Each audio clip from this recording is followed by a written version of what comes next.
আসসালামু আলাইকুম। আজকে রান্না করব মুরগির মাংস। মাংসগুলো বেজে নেওয়ার জন্য হলুদ মরিচ মাখিয়ে নেবেন, দেন হাড্ডিগুলো একসাথে রাখবেন। প্রথমেই লাগবে পেঁয়াজ কুচি, মশলা বাটা, আদা রসুন বাটা। মাংসগুলো বেজে নেওয়ার জন্য একটা কড়াইয়ে পরিমাণ মতো তেল নেবেন, এর মধ্যে মাংসগুলো আস্তে আস্তে ছেড়ে দিবেন।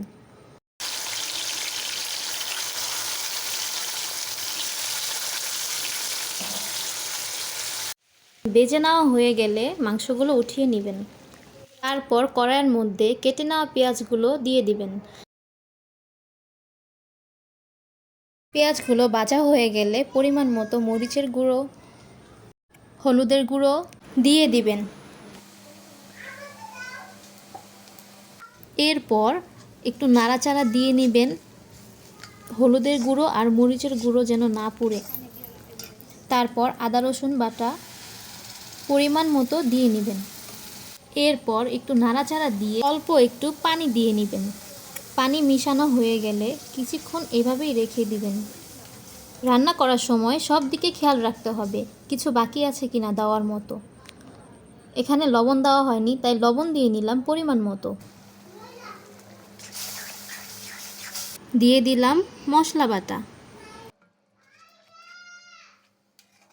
স্বাদ বাড়ানোর জন্য দিয়ে নিব টেস্টি সল্ট। আপনাদের কাছে যদি ভালো না লাগে আপনারা এটা স্কিপ করতে পারেন। নাড়াচাড়া দিয়ে কিছুক্ষণ এভাবে রেখে দিব। পানি কমে আসলে মাংসগুলো ছেড়ে দিব। ভালোভাবে মাংসগুলো মশলার সাথে মিক্স করে নিব। ভালো মতো মিক্স করা হয়ে গেলে কিছুক্ষণের জন্য ঢেকে রেখে দিব। একটু পরপর এসে দেখতে হবে মাংসগুলো নিচ থেকে লেগে গেছে কিনা। এইভাবেই 5 থেকে 10 মিনিট বা 15 মিনিট রেখে দিবেন। রেখে নাড়াচাড়া দিয়ে দেখবেন মাংসগুলো কিছুটা হয়েছে কিনা। তারপর পরিমাণ মতো এর মধ্যে পানি দিয়ে দিবেন।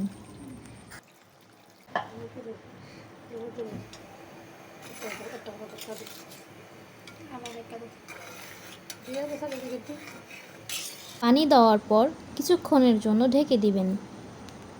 এইভাবেই 5 থেকে 10 মিনিট বা 15 মিনিট রেখে দিবেন।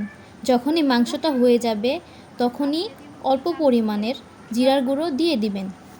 নাড়াচাড়া দিয়ে কিছুক্ষণের জন্য রেখে দিবেন। পানিগুলো যখন শুকিয়ে যাবে আপনি আপনার পরিমাণ মতো ঝোল রাখবেন। আমি কম রাখবো, পুরোপুরি মাখা মাখা। এই তো আমার রান্না রেডি।